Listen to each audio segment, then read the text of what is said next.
நம்முடைய வேதத்தை திருப்புவோம். என்னாகமத்தின் புத்தகம் 14ஆம் அதிகாரம் 8வது வசனத்திற்கு நம்முடைய வேதத்தை திருப்புவோமாக. யாராவது ஒருவர் சத்தமாய் அந்த வேத வசனங்களை நான் வாசிக்க கேட்கிறேன். Book of numbers chapter 14 verse 8.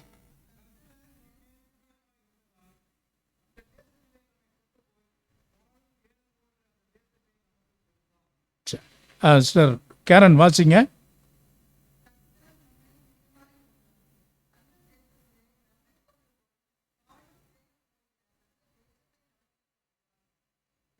கர்த்தர் நம்மேல் பிரியமாயிருந்தால் அந்த தேசத்திலே நம்மை கொண்டு போய் பாலும் தேனும் ஓடுகிற அந்த தேசத்தை நமக்கு கொடுப்பார். அந்த வார்த்தையை அண்டர்லைன் பண்ணுங்க. இன்னைக்கு தேதியை மேலே நீங்கள் குறித்து கொள்ளலாம். 25/1/26. கர்த்தருக்கு மகிமை உண்டாகட்டும். இந்த வார்த்தைகள் யார் சொன்னது, இதனுடைய பின்னணி என்ன என்பதை நாம் நன்றாய் அறிந்திருக்க வேண்டும். மோசேயும் இஸ்ரவேல் ஜனங்களும் எகிப்திலிருந்து பலத்த அற்புதத்தின் மூலமாக அவர்களை தான் வாக்கு பண்ணின கானான் தேசத்திற்கு அவர்களை கொண்டு வரும்போது அங்கே அந்த தேசம் எப்படிப்பட்டது என்று வேவு பார்க்கும்படி ஒவ்வொரு கோத்திரத்திலிருந்தும் ஒருவரை தெரிந்து கொண்டு 12 வேவுக்காரரை மோசே கானானுக்குள் அனுப்புகிறார். இந்த 12 பேரும் போய் கானானை வேவு பார்த்து அவர்கள் திரும்பி வந்து ரிப்போர்ட் கொடுக்குறாங்க, அறிக்கை சமர்ப்பிக்கிறார்கள். அதிலே 10 பேரினுடைய அறிக்கை அது நெகட்டிவாக இருக்கிறது. 2 பேருடைய அறிக்கை பாசிட்டிவாக இருக்கிறது. யார் அந்த 2 பேர் என்றால் காலேபும் யோசுவாவும். நாம் அங்கே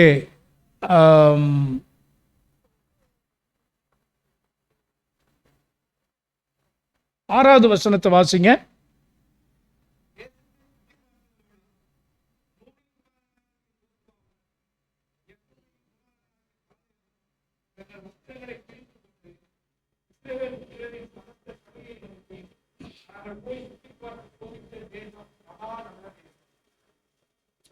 அருமையானவர்களே, காலேபும் யோசுவாவும் மட்டும் இந்த தேசத்தை குறித்து நல்ல ரிப்போர்ட் கொடுக்குறாங்க.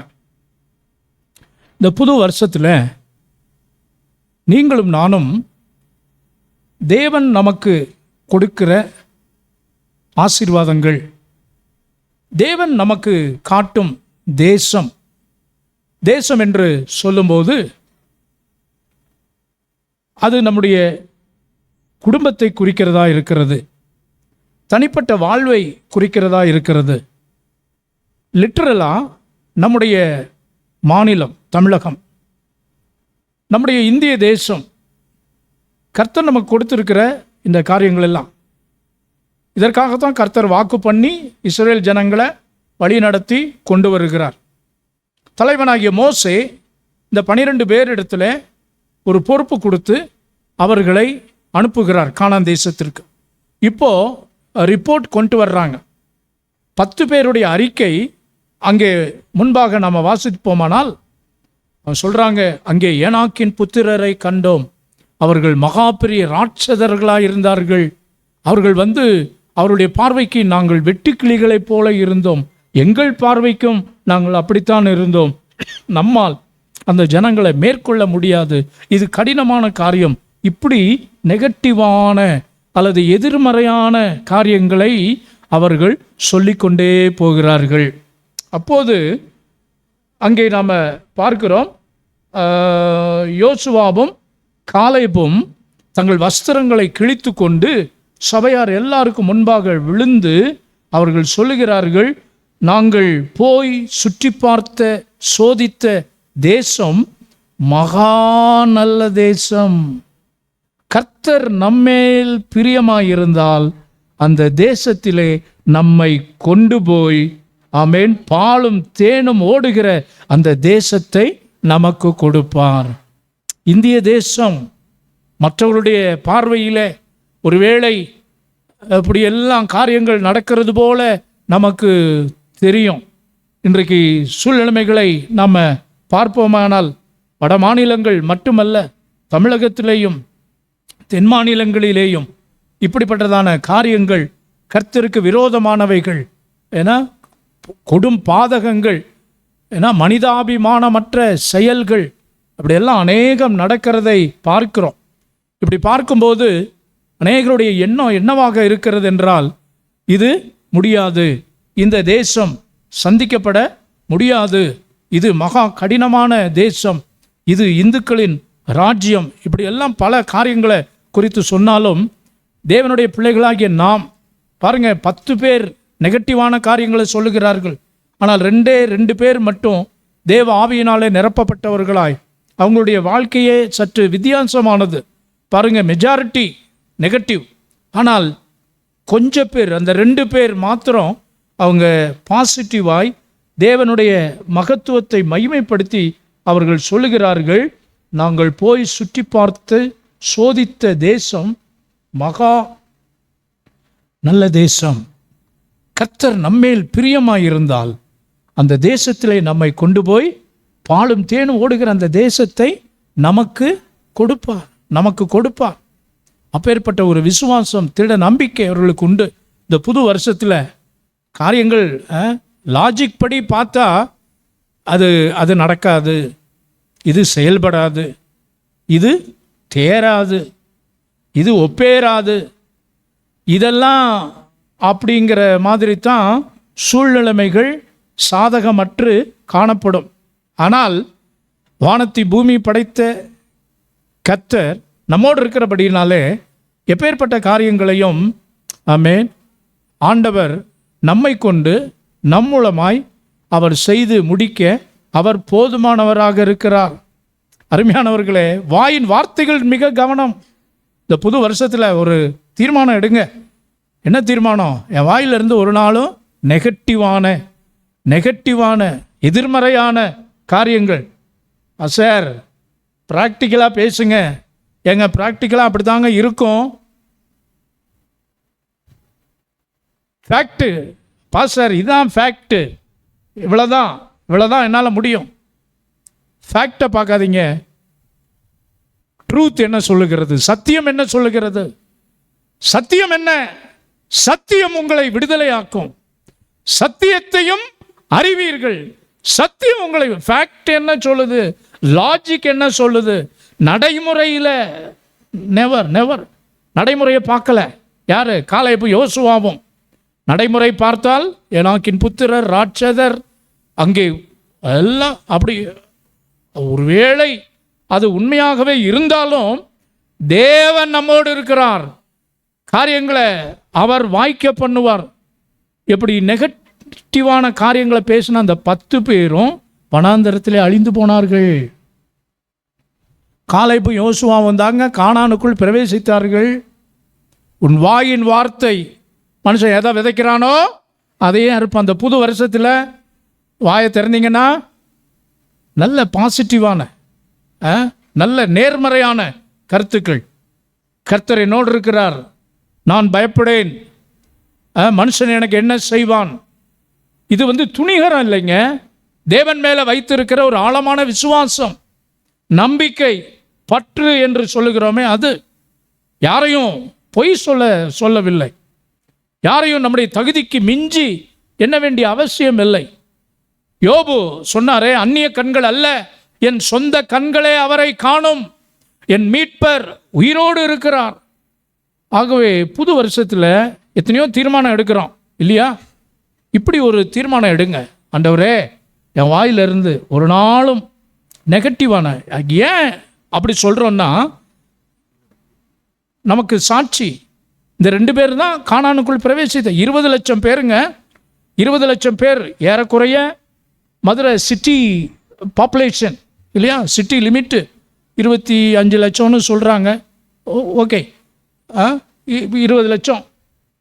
ஸோ இத்தனை பேர் கானானுக்குள்ளேருந்து வெளியே புறப்பட்டாங்க.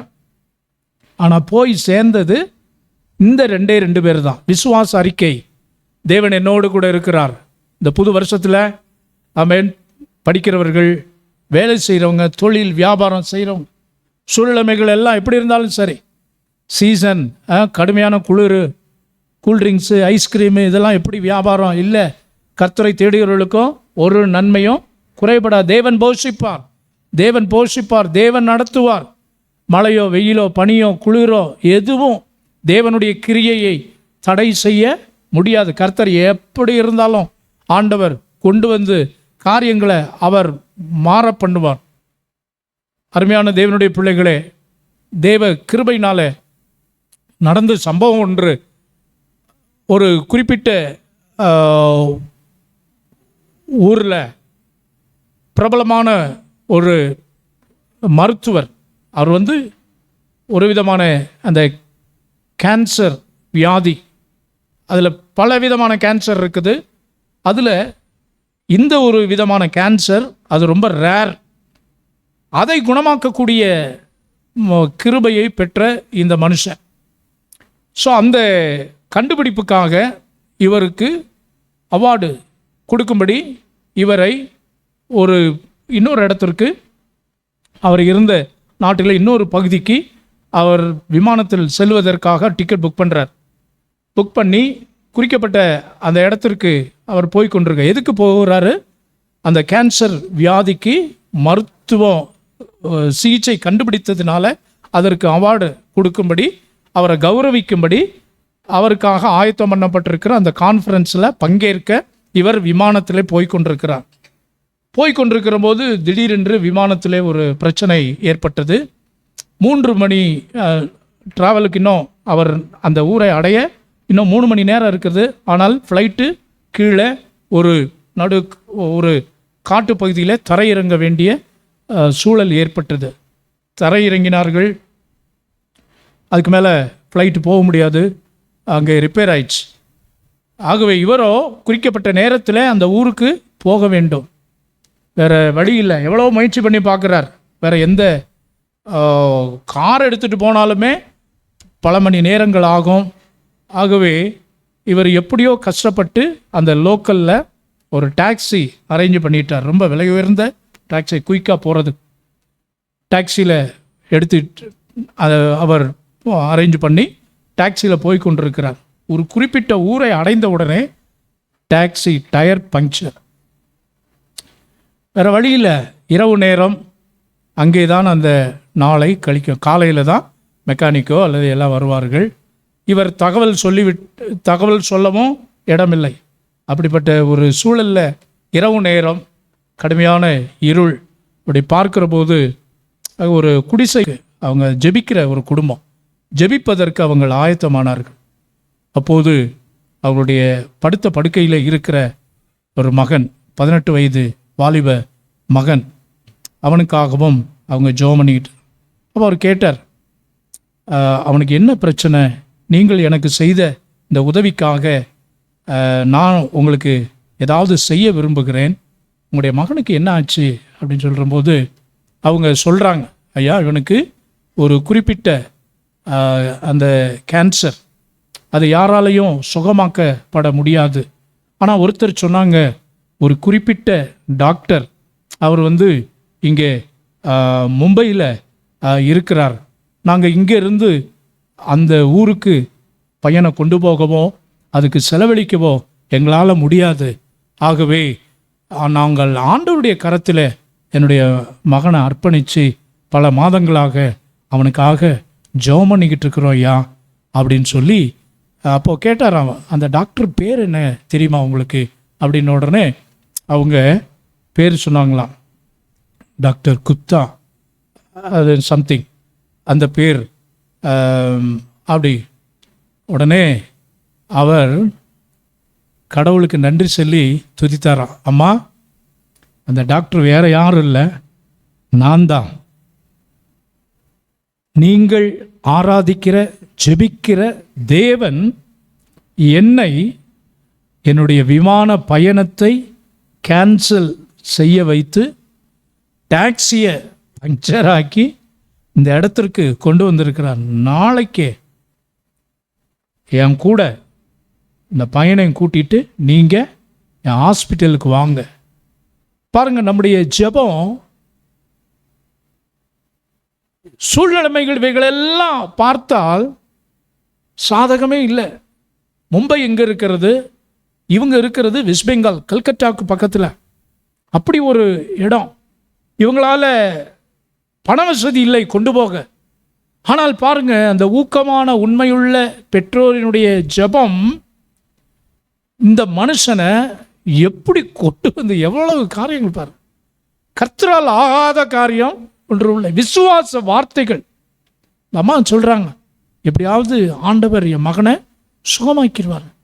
அதுபோலவே அந்த டாக்டர் கொண்டு போய் எந்த ஃபீஸும் இல்லாமல் அவரை சுகப்படுத்தி வந்ததாக சாட்சிகள் உண்டு. அருமையான தேவனுடைய பிள்ளைகளே, வாயின் வார்த்தைகளை தேவன் இந்த ஆண்டு கனப்படுத்த அவருடைய கிருபையும் அவருடைய நடத்துதலும். ஆமென். உன் வழிகள் கர்த்தருக்கு பிரியமுள்ளவைகளாயிருந்தால் சத்துருவும் உன்னோடு சமாதானமாகும்படி செய்வான்.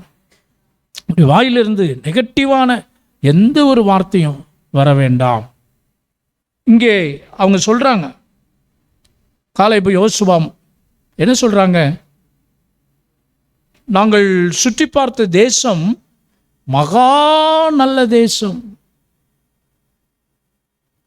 கர்த்தர் நம்மேல் பிரியமாயிருந்தால் அந்த தேசத்திற்கு நம்மளை கொண்டு போவான். பாலும் தேனும் ஓடுகிற தேசத்தை நமக்கு கொடுப்பார். ஒரே ஒரு ரிக்குவயர்மெண்ட் என்ன, அது நல்ல தேசம்தான். ஆனால் கர்த்தர் மட்டும் நம்ம மேல எப்படி இருக்கணும் சொல்லுங்க சத்தமா, பிரியமா இருக்கணும். கர்த்தர் நம்மேல் பிரியமா இருந்தால் பாலும் தேனும் ஓடுகிற தேசத்தை நமக்கு கொடுப்பார். கர்த்தர் நம்ம மேல மட்டும் பிரியமா இருக்கணும். ஃபாதர் பெர்க்மன்ஸ் ஒரு அருமையான பாடல், உமக்கு பிரியமானதை செய்ய தாரும் தெய்வமே. பிரியமானதை, இருதயத்தின் நினைவும் வாயின் வார்த்தைகளும் உம்முடைய சமூகத்திலே பிரீதியாய் இருப்பதாக. பிரீத்தின்னு பேர் வச்சிருந்தா மட்டும் பத்தாது. எப்படி இருக்கணும்? பிரியமாய் நடந்து கொள்ளணும்.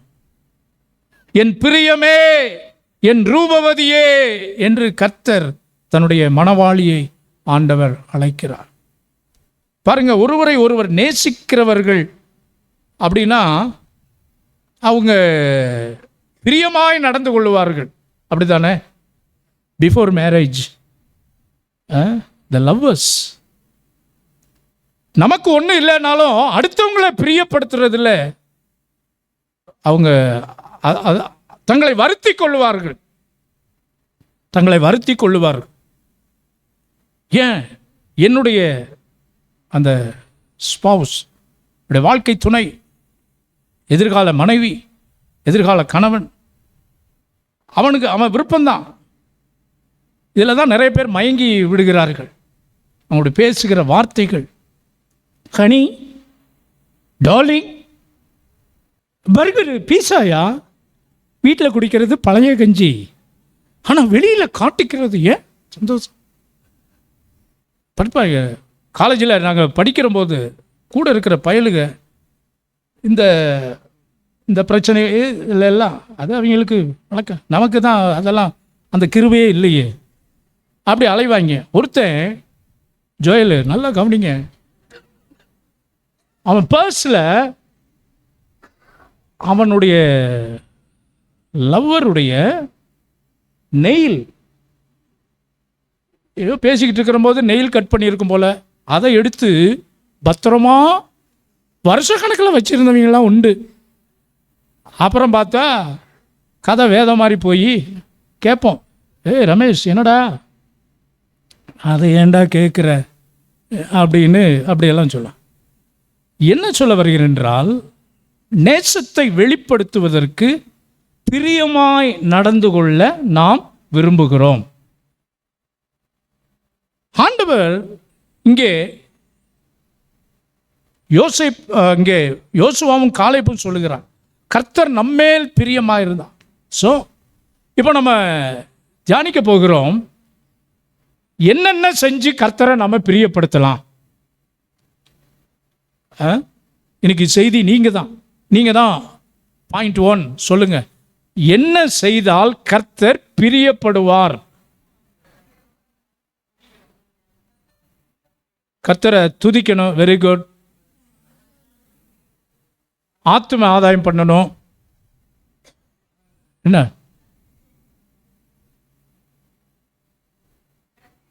நற்கிரியை, வெரி குட், நற்கிரியை, டூயிங் குட் ஒர்க்ஸ், சொல்கிறத கேட்கணும், கீழ்ப்படிதல் இருக்கணும். இப்படியெல்லாம் செய்யும்போது கர்த்தர் நம்மேல் பிரியப்படுவார். சார், இதை ஒரு ஆர்டராக நம்ம என்ன செய்ய போகிறோம், பார்க்க போகிறோம். ஒன்றை நினைவில் கொள்ளுங்கள், கர்த்தர் நம்ம மேலே பிரியமாக இருந்துட்டார் மட்டும் வைங்களேன், ஆண்டவர் என்ன செய்வார்? தேசத்தை நமக்கு கொடுப்பார். முதலாவதாக, ஏனென்றால் வேதம் சொல்லுகிறது, இப்போ 14:8 வாசித்தோம். இன்னொரு வசனம் எபேசியர் 5:10, கர்த்தருக்கு பிரியமானது இன்னதென்று சோதித்து அறியுங்கள். செக் பண்ண.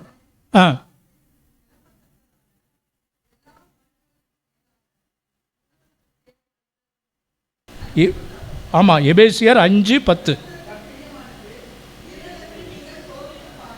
கர்த்தருக்கு பிரியமானது இன்னது என்று நீங்கள் சோதித்து பாருங்கள்.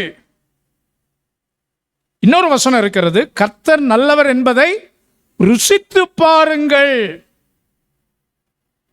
இங்கே கர்த்தருக்கு பிரியமானது இன்னது என்று சோதித்து பாருங்கள். ஓ டெஸ்ட் அண்ட் சீ.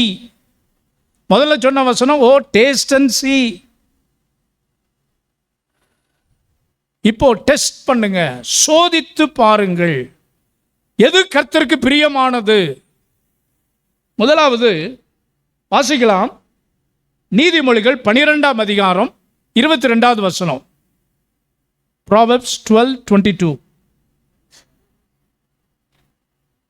நீதிமொழிகள் 12:22.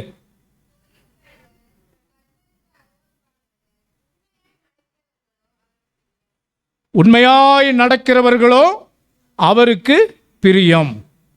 உண்மையாய் நடப்பது, எழுதிக் கொள்ளுங்கள், உண்மையாய் நடப்பது கர்த்தருக்கு பிரியம். உண்மையாய் நடப்பது கர்த்தருக்கு பிரியம். மோசே தேவனுடைய வீட்டில் எங்கும் உண்மையுள்ளவனாய் இருந்தான். ஃபெய்த்ஃபுல்னஸ், உண்மையாய் தம்மை நோக்கி கூப்பிடுகிற யாவருக்கும் அவர் சமீபமாய் இருக்கிறார். வெறுமனே தம்மை நோக்கி கூப்பிடுகிற யாவருக்கும் அப்படி அல்ல, உண்மையாய். அதான் அங்கே வேதம் சொல்லுகிறது. எலியா என்பவன் நம்மை போல பாடுள்ள மனுஷனாய் இருந்தும் அவன் கர்த்தரை உண்மையாய் ஊக்கமாய். அருமையான தேவனுடைய பிள்ளைகளே, உண்மையாய், உண்மை, ஃபெய்த்ஃபுல்னஸ், அந்த உண்மை நம்மிடத்தில் காணப்பட வேண்டும். எந்த விஷயத்தில்? எல்லா விஷயத்திலும். மோசே தேவனுடைய வீட்டில் எங்கும் உண்மைகளை, எல்லா விஷயத்திலையும். ஒரு விஷயத்தில் மட்டும் உண்மை, மற்ற விஷயத்தில் கொஞ்சம் அப்படி இப்படி இல்லை. எல்லா விஷயத்திலையும் முழுமையான ஒரு உண்மை காணப்பட வேண்டும். திருடன், ஒரு ஊரில் ராஜா மார்வேடமிட்டு நகர்வலம் சென்றாராம். இரவு நேரத்தில் தனியாக தெருவழியாக போகும்போது ஒருவன் அங்கும் இங்குமாக மறைந்து அப்படியே ஒளிஞ்சு அப்படியே வந்துக்கிட்டு இருந்தான். ராஜா கண்டுபிடிச்சிட்டார், தான் மார்வேடத்தில் இருந்தாலும் வர்றவன் யார் அப்படின்னு. அவன் ஒரு திருடன் பதுங்கி வர்றான். உடனே இவர் பார்த்துட்டு ஏய் இங்கே வாப்பா அப்படின்னார். ராஜா மார்வேடத்தில் இருந்ததுனால தெரியல. அவன் வந்தான். கேட்டார், ஐயா நீ யார் அப்படின்னு. உடனே அவன் சொன்னான், நான் ஒரு திருடன். திருடனா? சரி, இப்போ எங்கே போற? திருட போகிறேன். எங்கே போய் திருட போற? ராஜா அரண்மனையில். இவருக்கு பக்குன்னு போச்சு, அட பாவி நம்மகிட்டே திருட. சரி, ராஜ அரண்மனையில் என்ன திருட போற? அவன் சொல்கிறான், சில வைரங்கள் வைத்திருப்பதாக நான் கேள்விப்பட்டேன், அந்த வைரங்களை திருடப் போகிறேன். பாருங்க, நீ யாருன்னு கேட்டதுலேருந்து எல்லாம் உண்மையாகவே சொல்லிக்கிட்டு இருக்கான். இன்னொரு மனுஷங்கிட்ட பேசுகிறோமே அப்படின்னு கூட இல்லாமல் அவங்ககிட்டயும் நான் திருடங்கிறான். ராஜா வீட்டில் திருட போகிறேன், வைரங்களை திருட போகிறேன், எல்லாம் உண்மையாக சொல்கிறேன். அப்போ ராஜா கேட்குறாரு, நானும் வேலை இல்லாமல் இருக்கேன், இனியும் உன் கூட சேர்த்துக்கிறியா? ஓ தாராளமா வா. அப்போது அவர் கேட்குறாரு, சரி நான் உன் கூட திருட வர்றேன்னு வச்சுக்க, எனக்கு என்ன தருவேன்? உடனே திருடன் சொல்கிறான், இந்த பாரு நான் பேச்சு மாற மாட்டேன், 50-50, நான் எவ்வளோ ஆட்டையை போடுறேனோ அதில் பாதி உனக்கு. அப்போது சரி, சப்போஸ் நான் அந்த வைரங்கள் இருக்கிற இடத்த உனக்கு காட்டினேன்னா என்ன செய்வ? நான் பேச்சு மாற மாட்டேன், நீ இடத்த காட்டு, எவ்வளவு திருடுறனோ அதில் பாதி உனக்கு நான் கண்டிப்பாக கொடுத்துருவேன், அதில் நான் பேச்சு மாற மாட்டேன். சரின்னு சொல்லிட்டு ராஜா தெரியும் இல்லையா, ஒரு சாதாரண ஒரு நிமிஷம் மாதிரி அப்படியே போய் அப்படி இப்படி வந்து தூரத்தில் நின்று அரண்மனை அந்த அப்படி போனேன்னா அங்கே ஒன்று இருக்கும், அது போனேன்னா சாவி ராஜா எப்போவும் அங்கே தான் வச்சுருப்பார் அப்படின்னு சொல்லி அந்த லாக்கர் இடத்தெல்லாம் சொல்லிட்டான். போயிட்டான். ஒரு நான் இங்கேயே நிற்கட்டுமா?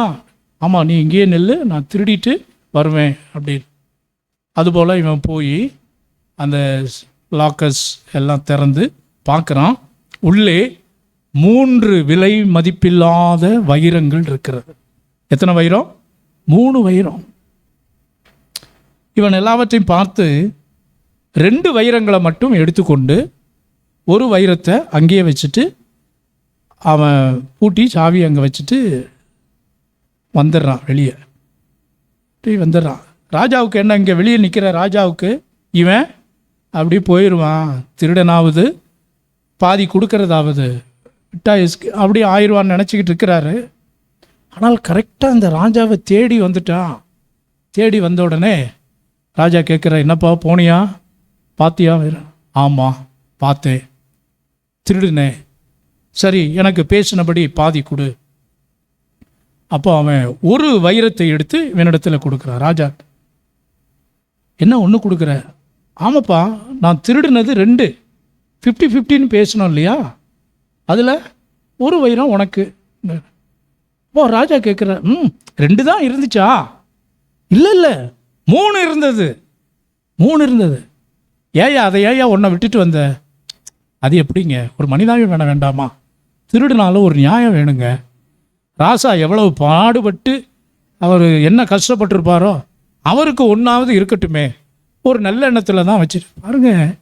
திருடனுக்கும் நல்ல எண்ணம் அப்படியெல்லாம் வந்து. அது மட்டும் இல்லைங்க, இப்போ நான் 3 ஆட்டை போட்டு வந்தேன்னு வை, நம்ம 2 பேரும் ஷேர் பண்ணுறதுல பிரிக்க முடியாது, ஏன்னா உடைக்க வேண்டியிருக்கான். ஆகவே தான் நான் 2 திருடிட்டு வந்தேன், 1 உனக்கு. ராஜாவுக்கு ஆச்சரியத்துக்கு மேலே ஆச்சரியம், இப்படி எல்லாத்துலேயும் உண்மையாக இருக்கிறான் ஐயா, இவனை நம்ம விட்டுவிட்டோமே அப்படின்னு சொல்லிட்டு, சரி இப்போ நீ என்ன செய்ய, நீ உன் வீட்டுக்கு போ, உன் வீட்டு அட்ரஸ் எல்லாம் கொடு, இனி ஏதாவது ஒரு சந்தர்ப்பம் வந்துச்சுன்னா நம்ம சேர்ந்து போய் திருடலாம் அப்படின்ட்டு அட்ரஸ் எல்லாம் வாங்கிட்டு அவன் போக விட்டார். அடுத்த நாள் அரண்மனைக்கு வந்து காலையில் மண்டபம் கூடுது, கூப்பிடுறாரு, நிதி அமைச்சரே வாரும், இங்கே போய் அந்த கஜானாவை செக் பண்ணும். தெரிஞ்சு போச்சு, ஏதோ திருடு ஏதோ நடந்துருக்கிறது போல். போய் பார்க்குறான், சாவியை திறந்து, எத்தனை வைரம் இருக்குது? 1 தான் இருக்குது. இவன் ஆட்டையை போட்டான். ஆட்டையை போட்டு வந்து என்ன சொல்கிறான், ஐயா ராஜாவே 3 வைரமும் காணாமல் போச்சு, 3 வைரமும் காணாமல் போயிடுச்சு. இவனோ ஆட்டையை போட்டு போயிட்டான். உடனே ராஜா சொன்னார், எனக்கு அந்த திருடன் யாருன்னு தெரியும், நீ இங்கேயே நில்லு, இப்பயே போய் இந்த அட்ரஸில் அந்த திருடனை கூட்டிகிட்டு வான்ட்டார். மற்றவங்க போய் ஆளை தூக்கிட்டாங்க. ஏன்னா அட்ரஸ் எல்லாம் கிளியராக கையில் இருக்குல்ல, ஆளை தூக்கிட்டாங்க. தூக்கிட்டு வந்தோடனே நிப்பாட்டுனா அவனுக்கு விலை வெளுத்து போச்சு. ஐயோ, நேற்று வந்தது யாரு? ராஜா. வந்து நடுங்கிக்கிட்டே நிற்கிறான், என்ன தண்டனை கொடுக்க போகிறாருன்னு. இந்த நிதி மந்திரி இருக்கானே, லோக்கல் நிதி மந்திரி, இவன் அந்த ஒரு வைரத்தை ஆட்டையை போட்டவன், அவன் 3 வைரத்தையும் நீ தான் ஆட்டையை போட்டிருக்க அப்படின்னு சொல்லி சொல்கிறான். அவன் சொல்கிறான், இல்லை நான் 2 ஆட்டையை போட்டேன். ராஜா சொல்லிட்டாரு, எனக்கு எல்லாம் தெரியும், இந்த நிதி மந்திரியை செக் பண்ணுங்கிறார். நிதி மந்திரி செக் பண்ணால் உள்ளே என்ன இருக்குது? வைரம் இருக்கு. உடனே சொன்னாராம், திருட்டு தொழில் செய்தாலும் உண்மையாய் உத்தமமாய் கொடுத்த வாக்குறுதியை காப்பாற்றின இந்த மனுஷனுக்கு இப்போ வேலை இல்லாமல் தான் திருட போயிருக்கான்.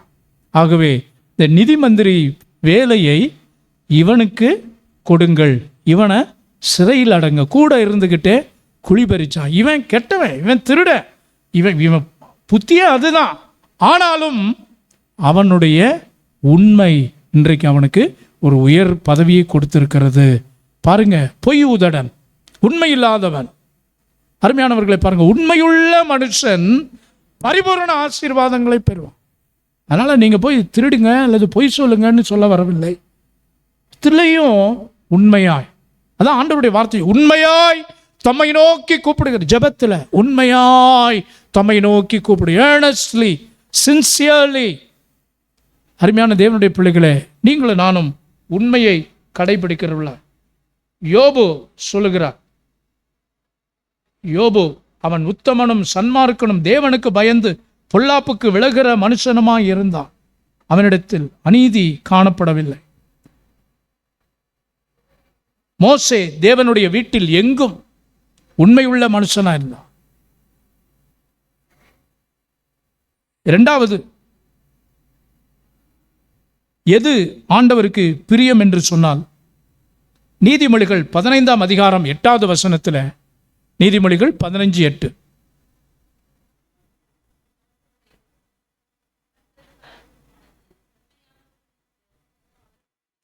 செம்மையானவர்களின் ஜெபம் அவருக்கு பிரியம்.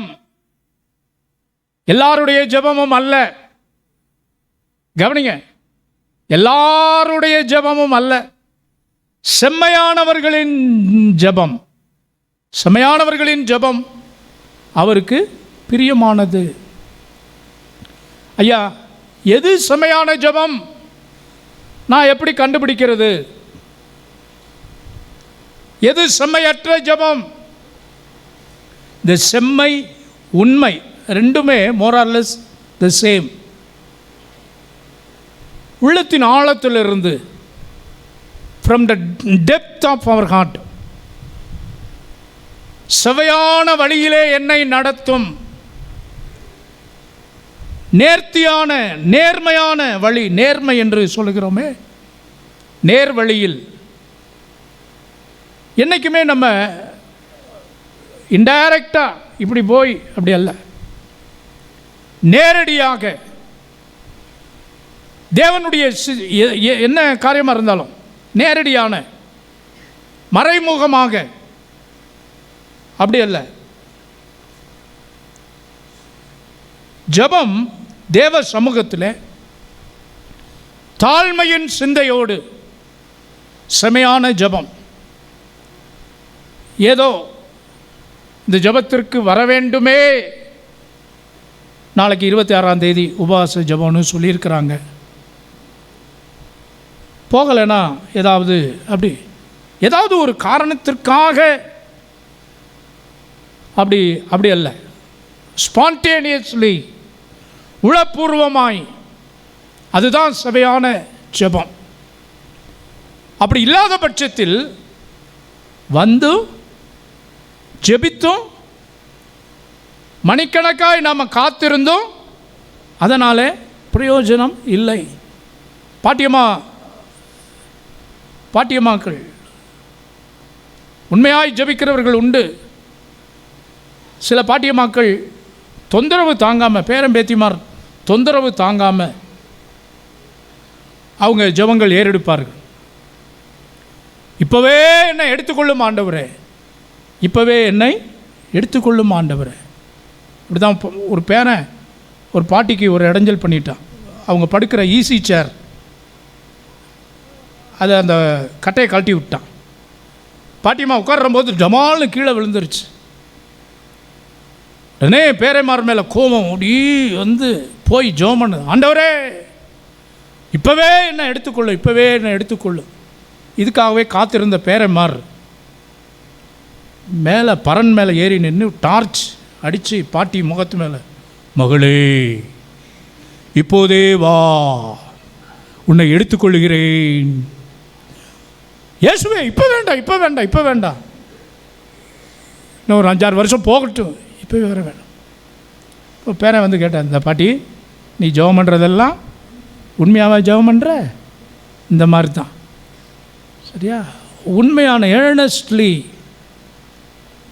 From the depth of our heart.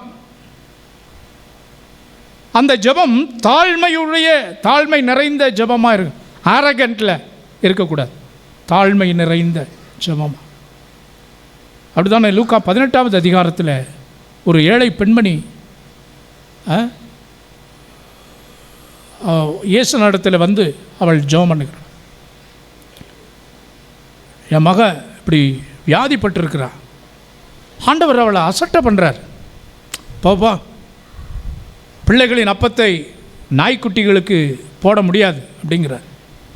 ஆனால் இன்னும் தாழ்த்தி மேசையிலிருந்து விழுகிற துணிக்கைகளையாவது அந்த நாய்க்குட்டிகள் தின்னுமே அப்படின்னு சொல்லி எவ்வளவு தூரம் தன்னை தாழ்த்துகிறார். அப்பொழுதே அவளுடைய மகள் அங்கே சுகமாகிறார்.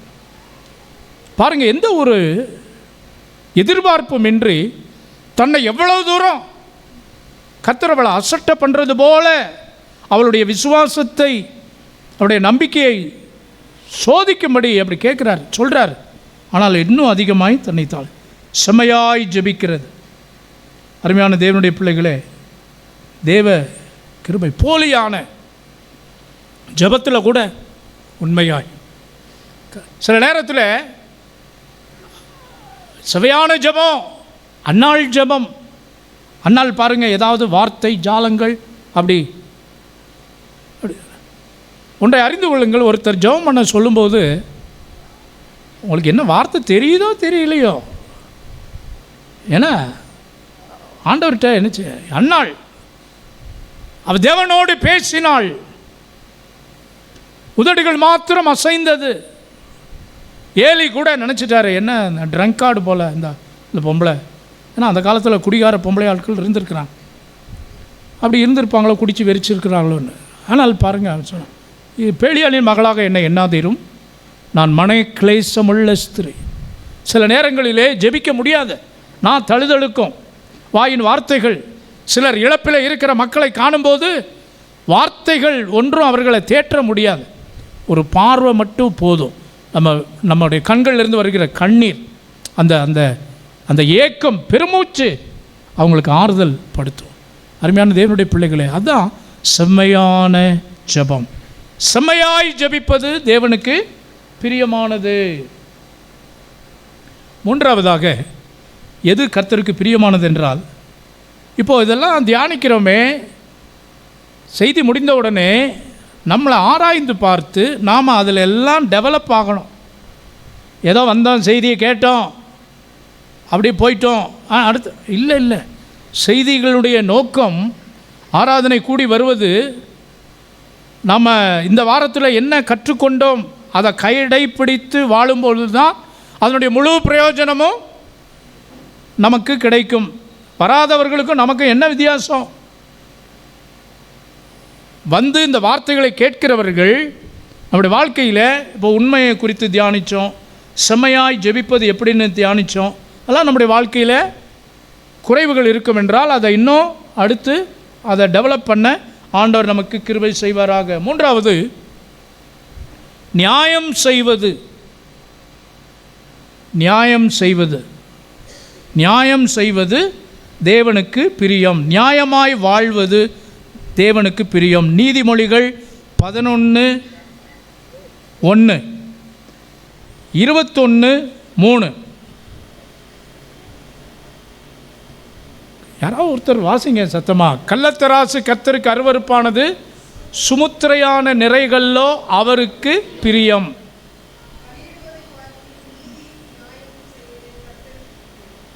நீதியும் நியாயமும் செய்வதே கர்த்தருக்கு பிரியம்.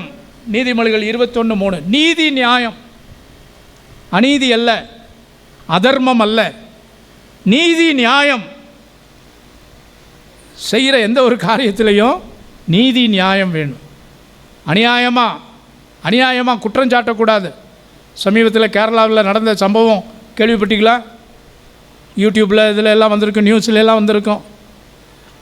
ஒரு லேடி பஸ்ஸில் போகும்போது ஒரு வீடியோ ரீல்ஸ் எடுத்து சொல்லுவாங்க பழமொழி, மொசை பிடிக்கிற நாய் மூஞ்ச பார்த்தா தெரியும்னு. அந்த அம்மா மூஞ்ச பார்த்தாலே தெரியுது, ஏதோ ஒரு பர்பஸாக ஒரு நோக்கத்தோட ஒரு தேவையில்லாத தான் பிரபலமாக வேண்டும் என்ற ஒரு நோக்கத்தோடு வீடியோ எடுத்து ஒரு ஒரு ஆண் என்னை பாலியல் தொந்தரவுப்படுத்துகிறான்னு சொல்லி போட்டு அதை மிகைப்படுத்தி வைரலாகி, அது பாருங்கள், அந்த ஆள் சூசைட் பண்ணி செத்து போயிட்டார். அந்த இரத்தப்பழி இந்த அம்மா மேலே தான் இருக்கும். அது சொன்ன காரணங்கள் எல்லாம் கண்டுபிடிச்சிட்டாங்க, அது எது உண்மைன்னு சொல்லி. நாளானது நீதியை விளங்க பண்ணும். சரிங்களா? ஆகவே அநீதத்தின் கூலி. சரிங்களா? ஒரு அற்ப ஆசைக்காக, ஏன்னா அற்ப ஆதாயத்துக்காக இந்த ரீல்ஸ் மோகம் கடைசியில் குடும்பங்களின் வாழ்க்கையை சீரழிக்கிறதை நாம் பார்க்கிறோம். மனிதாபிமானமற்ற செயல்கள் இன்றைக்கு நிறைய நடக்கிற இந்த கிரகாம் ஸ்டெயின்ஸு ஏங்க புள்ள குட்டிக்காரங்க இல்லையா, சின்ன குழந்தை, அந்த பிள்ளைகள் முகத்தை பார்த்தாலே நமக்கு மிருகங்களை விட கேவலமாக இன்றைக்கு மக்கள் நடக்கிறதை பார்க்கும். ஏங்க பனிஷ்மெண்ட் வேற, டார்ச்சர் வேறங்க. தண்டனை கொடு, சரியா? அது நீதியோடும் நியாயத்தோடும். கர்த்தராகிய இயேசு கிறிஸ்து பிதாவாகிய தேவன் ஆதாம் ஏவாளுக்கு தண்டனை கொடுத்து அனுப்புகிறாருங்க. என்ன தண்டனை? பாவம் செஞ்சிட்டாங்க, பாவம் செய்தவர்களுக்கு அங்கே அனுமதி இல்லை. ஏதேன் தோற்றத்தை விட்டு கர்த்தர் துரத்துகிறார். போகிறாங்க, பாவம் செய்து. ஆண்டவர் அநியாயமாய் குற்றம் சாட்டி அவர்களை அனுப்பவில்லை, பொய்க்குற்றம் சாட்டி அனுப்பவில்லை. தாங்கள் செய்த தவறுக்கு தண்டனையாக அவர்கள் ஏதேன் தோற்றத்தை விட்டு துரத்தப்படுகிறார்கள். ஆனாலும் கனிவுள்ள தகப்பனின் அன்பு திரும்ப அவர்களை அழைக்கிறது. வந்து, என்ன ட்ரெஸ் பண்ணியிருக்கீங்க? அத்தி இலைகள், அதை எடுத்துட்டு இதோ உங்களுக்காக தோலிலான் ஆன உடைகளை தருகிறேன் சொல்லி ஒரு ஆட்டுக்கடாவை அங்கே அவர் பலிக்கு அடையாளமாக நம்முடைய பாவம் என்கிற நிர்வாணம் மூடப்படும்படி பிதாவாகிய தேவன் நமக்காக அடிக்கப்படுவார் என்கிற சத்தியத்தை வெளிப்படுத்தும்படி, நம்முடைய பாவங்கள் மன்னிக்கும் கிருபாதார பலியாக அவருடைய குமாரன் வெளிப்படுவார் என்ற வார்த்தைக்கு அடையாளமாக தோலினாலான உடையை, ஒரு பெர்மனண்டான அல்லது நீண்ட ஆயுளுள்ள ஒரு வஸ்திரத்தை அவர்களுக்கு கர்த்தர் கொடுத்தார். இதாங்க ஒரு தகப்பனுடைய அன்பு. அருமையான தேவனுடைய பிள்ளைகளே, இப்படி வாழ்க்கையில் உங்களுக்கு ஒரு அசைன்மெண்ட்டு இந்த வாரத்தில், உங்களுடைய படிப்பில், உங்களுடைய வேலையில் சொல்லுவாங்க காந்திஜியை பற்றி. காந்திஜி எக்ஸாம் எழுதுகிறம்போது, வாலிபனாக இருக்கிறம்போது, அவர் ஏதோ காலேஜ்லேயோ ஸ்கூல் எக்ஸாம் எழுதிட்டார். அப்போது கெட்டில் அதுக்கு ஸ்பெல்லிங் என்ன? KETTLE, Kettle. அவர் எக்ஸாமில் எழுதிக்கிட்டு இருக்கிறாரு. அப்போ எக்ஸாமினர் அவர் வர்றாரு. இவர் என்ன எழுதியிருக்கிறாரு? ஒரு டீ தான் போட்டிருக்கிறாரு, KETLEன்னு. அந்த எக்ஸாமினருக்கு தெரியும், ஐயோ பையன் நல்ல பையன், ஆனால் என்ன பண்ணுறான், ஒரு ஸ்பெல்லிங் மிஸ்டேக் இருக்குன்னு சொல்லி அவர்கிட்ட சொல்கிறாராம், ஏய் இன்னொரு டீ போடுப்பா, இன்னொரு டீ போடு, அதுதான் கரெக்டான ஆன்சர். ஆனால் காந்திஜி சொல்லிட்டாராம், இல்லைங்க எனக்கு தெரிஞ்சது அதுதான், எனக்கு மார்க்கு கிடைக்குதோ இல்லையோ பாருங்கள். இன்றைக்கி அதனால தான் தேசத்தின் தந்தை என்று போற்றப்படுகிறோம். இந்த ஒரு காரியத்தில் தான் அவரை பின்பற்றணும். ஏன்னா சரி விட்டுருங்க, அவர் பரலோகத்துக்கு போனாரான்னு இந்த ஆராய்ச்சியெல்லாம் சரியா, அவர் ஆண்டவருக்கும் அவருக்கு உரியது. ஸோ என்ன சொல்கிறேன், உலக பிரகாரமான மனிதர்கள் கூட அந்த ஒரு சின்ன விஷயத்தில் நாம் என்ன செய்கிறோம், சின்ன விஷயந்தானே அப்படின்ட்டு போகிறோம். பார்க்கிங், அதில் ஒரு நீதி நியாயம் வேணும். சரி அடுத்தவங்க அப்படி இல்லை, அதில் ஒரு நீதி எப்படியாவது இந்த விஷயத்தை இல்லைங்க பிரியமானவர்களே, ஒரு நீதி நியாயம், ஆண்டவருடைய நாமத்திற்கு மகிமை உண்டாகலாம். அதிலே தேவன் பிரியமாக இருக்கிறார். சபையில் நடக்க வேண்டிய காரியங்கள் ஒழுங்கும் கிரமமாய் நடக்க கடவுது. ஒரு ஒழுங்கு இருக்கும்போது அதை பின்பற்ற நாம் கடைபிடிக்க வேண்டும். நாலாவதாக, உற்சாகமாய் கொடுக்கும்போது தேவன் பிரியமாய் இருக்கிறார். அல்லேலூயா. பாசுக்கு சந்தோஷம் தாங்கலை அப்படின்னு நிறைய பேர் நினைப்பீங்க. ஏன்னா இது பாஸ்டுக்கு ரொம்ப பிரியமான பாயிண்ட் இல்லைங்க, இதுதாங்க நம்ம எல்லாருக்கும் பிரியமான பாயிண்ட். உற்சாகமாய், பணம் மட்டும் இல்லைங்க, பணம் மட்டும் ஆண்டவர் நம்மகிட்ட எதிர்பார்க்கிறோம்ல, பணம் மட்டும் ஆண்டவர் நம்மிடத்தில் எதிர்பார்ப்பார் என்றால் அனில் அம்பானி, முகேஷ் அம்பானி, பில் கேட்ஸ் இவங்களை கர்த்தர் தன்னுடைய ராஜ்யத்தில் சேர்த்து கொண்டு வச்சிருப்பார். சரிங்களா? ஏன்னா இவங்க தான் பணக்காரங்க, கோடி கோடியாக கொடுக்குறவங்க. அருமையானவர்களே, பணம் அல்ல முக்கியம், கொடுப்பது, கிவிங். துதியின் பலிகள், துதி பலிகள், சாக்ரிஃபைஸ் ஆஃப் பிரைஸ், துதி பலிகள் உற்சாகமாக கொடுங்க. உற்சாகமாக கர்த்தரை துதித்து. நல்ல ஒரு அருமையான ஒரு பாட்டு சமீபத்தில் ஒரு பாட்டு பாடின கர்த்தரையே நீ பாடு, சர்க்கரையே வராது, அதை அதை அதை ஓச்சிட்டாங்க அப்படியே. இதில் என்னங்க இருக்குது, ஏதோ ஒரு ஏங்க அந்த பாட்டு அவர் பாடினார், அதுக்கு தியாலஜி அப்படி இப்படி என்னென்னத்தையோ சொல்லுங்க. நம்ம இன்னொரு ஊழியக்காரர் கூட நமக்கு அடிக்கடி வர்றவர், இனி அவர் வர்றது சிரமம். அவர் ஏன்னா வெளியூருக்கு போயிட்டார், அதனால சொல்கிறேன். அவர் கூட ரொம்ப கமெண்ட் பண்ணார், பயங்கரமாக. கமெண்ட் பண்ணுறது ரொம்ப ஈஸிங்க, ஆனால் யோசிங்க. கமெண்ட் பண்ணுறதுக்கு முன்னால் பல காரியங்களை யோசி. அந்த பாட்டை, அந்த கர்த்தருங்கிற வார்த்தையை எத்தனை பேர் ஆண்டவரை பற்றி அறியாதவன் வாயிலிருந்து வந்தது தெரியுமா? அப்போஸ்தலர் நடபடிகளிலே ஒருவர் சீசர்கள் வந்து சொல்கிறாங்க இயேசுகிட்ட, இயேசுவே நம்ம குரூப்பில் சேராத ஒருத்தன் உங்களை பற்றி சொல்லிக்கிட்டு இருக்கான், நாங்கள் போய் அவனை தடுத்தோம். அட பாவிகளா, அறிவிலிகளா, அவன் யாரா இருக்கட்டும், அவன் சொன்னது யார, என்னத்தானே சொன்னா, என்னுடைய நாமத்தை தானே பிரஸ்தாபப்படுத்தினா, அதில் என்ன வந்துட போகுது? இதெல்லாம் பொறாமையின் வடிவமே தவிர வேற எதுவுமே இல்லை. பொறாமை, சரிங்களா? அது ஹிட்டான என்ன, வைரலான என்ன. ஒருவேளை அவரே அப்படி தவறாக சித்தரித்து பாடி இருந்தாலும் அவரை குறித்து யார் கணக்கு கேட்கணும்? கர்த்தர் கணக்கு கேட்கணும். நீங்களும் நானும் அவரை ரட்சிக்கலை, அவருக்காக நம்ம விலைக்கிரயம் செலுத்தவில்லை. ஆகவே நியாயம், உற்சாகமாய் துதி பலிகள், உற்சாகமாய் துதி பலி, ஸ்தோத்திர பலி. துதி பலிகள் மட்டுமல்ல, 1 நாளாகும் 29:17, எபிரேயர் 13:16.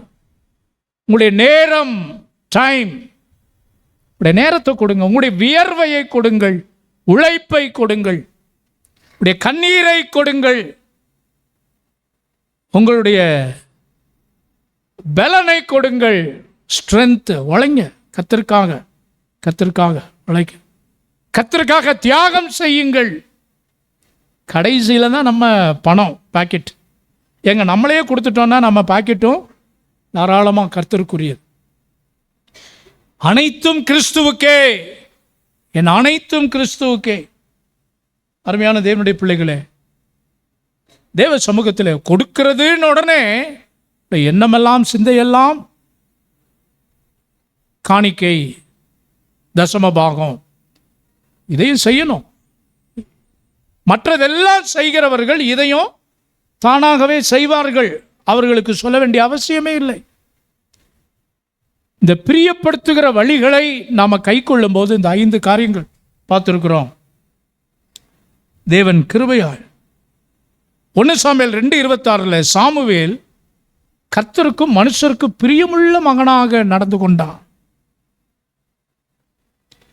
யோபு 33:26 அப்பொழுது அவர் பிரியமானவனாக என்னை கண்டார். சங்கீதம் 90:17 உங்கள் பிரியம் எங்கள் மேல் இருப்பதாக மோசேயினுடைய ஜெபம். அருமையான தேவனுடைய என்னுடைய ஜெபம் அதுவாக, ஆண்டவரே உங்களுடைய பிரியம் என்மேல் இருப்பதாக. எபிரேயர் 12:28 நாம் ஏறெடுக்கிற ஆராதனை சுகந்த வாசனையா. எழுப்பி நிற்போம், ஆண்டவருடைய சமூகத்தில் நம்மை அர்ப்பணிப்போம். ஆண்டவரே உமக்கு பிரியமானதை செய்ய எனக்கு கற்றுத்தாரும். ஆண்டவரே உமக்கு பிரியமானதை செய்ய எனக்கு கற்றுத்தாரும். ஆண்டவரே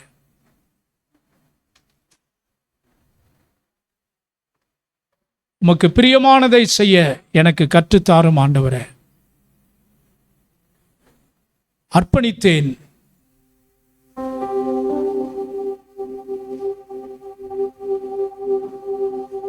அப்பா என்னை முழுவதும் அர்ப்பணித்தேன் ஐயா. உயிரோடு இருக்கும் நாளெல்லாம் உமக்கு சொந்தம் ஐயா. அப்பா என்னை முழுவதும் அர்ப்பணித்தேன் ஐயா. உயிரோடு இருக்கும் நாளெல்லாம் உமக்கு சொந்தம் ஐயா. அர்ப்பணித்தேன்.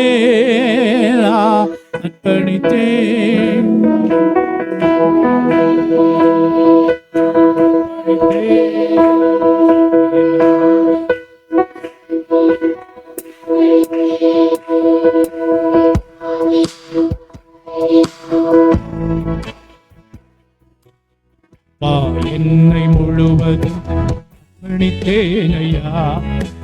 உயிரோடு இருக்கும் நாளெல்லாம் உமக்கு சொந்தம் ஐயா. என்னை முழுவதும்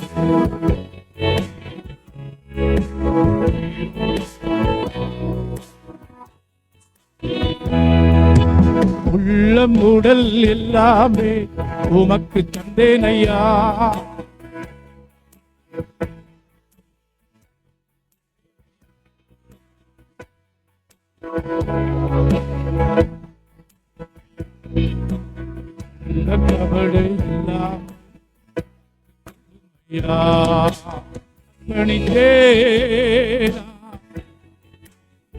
உண்மையாக அவருக்கு நம்மை அர்ப்பணிப்போம்.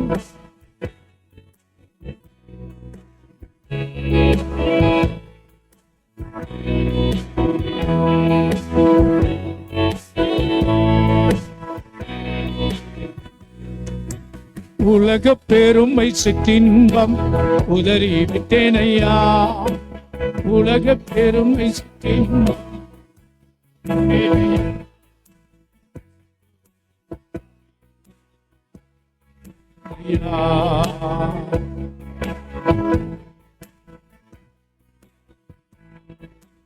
வாக்குவாதம் பொறாமைகள் எரிந்தேன் ஐயா.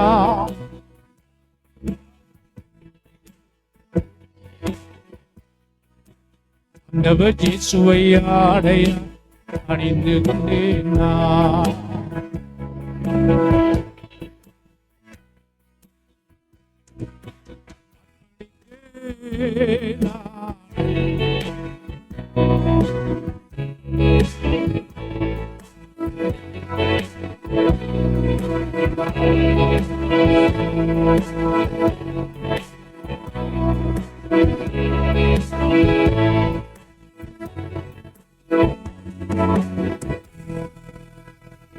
கிருபை இரக்கம் நிறைந்த அன்பின் ஆண்டவரே, ஆசீர்வதிக்கப்பட்ட இந்த ஆராதனை நாளுக்காக நன்றி.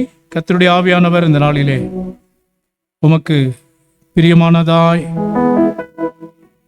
கர்த்தருக்கு பிரியமாயிருந்தால் அந்த தேசத்தில் நம்மை கொண்டு போய் பாலும் தேனும் ஓடுகிற தேசத்தை நமக்கு கொடுப்பார் என்ற வார்த்தையின்படி கர்த்தாவே, உம்முடைய சமூகத்திலே உமக்கு பிரியமான காரியங்களை இந்த நாளிலே நாங்கள் தியானித்திருக்கிறோம்.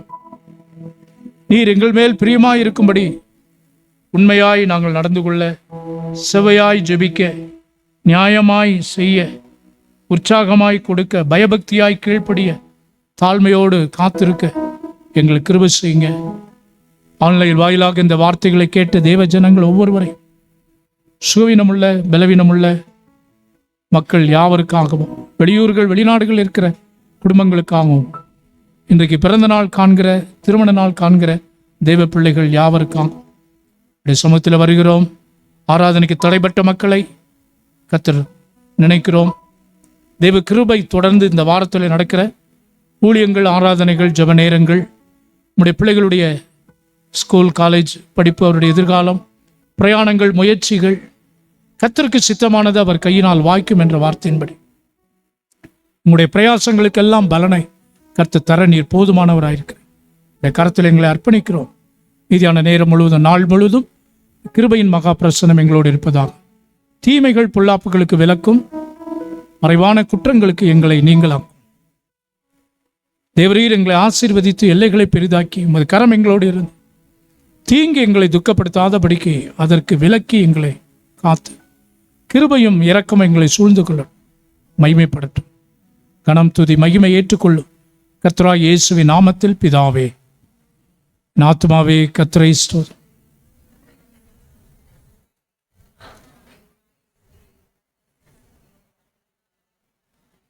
நம்முடைய கர்த்தராகிய இயேசு கிறிஸ்துவினுடைய கிருபை, பிதாவாகிய தேவனுடைய அன்பு, பரிசுத்த ஆவியானவரின் அந்யோன்ய ஐக்கியம், சந்தோஷம், சமாதானம் நம் அனைவரோடும், தேவனுடைய பிள்ளைகள் யாவரோடும் அவருடைய வருகை பரிந்தம் இருப்பதாக.